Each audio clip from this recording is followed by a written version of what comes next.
మోడీ రాబోతున్నారు ఏపీకి. అది కూడా ఒక సుడిగాలి పర్యటన.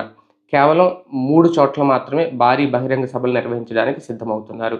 తిరుపతి, నరసాపురం, అనకాపల్లి. దాదాపుగా ఆంధ్ర రాష్ట్రాన్ని మొత్తం కవర్ చేసేయాలనే ఆలోచన. అయితే ఇక్కడ ఆయనొస్తే భలే కిక్కుంటుంది అని భావిస్తోంది తెలుగుదేశం, జనసేన. ఎందుకంటే ప్రధానమంత్రి మరొకసారి అధికారంలోకి రాబోతున్న ప్రధానమంత్రి. ఎందుకంటే కేంద్రంలో ఇంకా ఐఎన్‌డీఏ కూటమి అంత బలంగా లేని నేపథ్యంలో ఖచ్చితంగా రాహుల్ గాంధీ నాయకత్వం ఇంకా వర్కౌట్ అవుతుందా లేదా అంటే ఇప్పుడైతే వదులుకోక తప్పదు అనేదే చాలామంది విశ్లేషకులు, సర్వేలు చెబుతున్నమాట.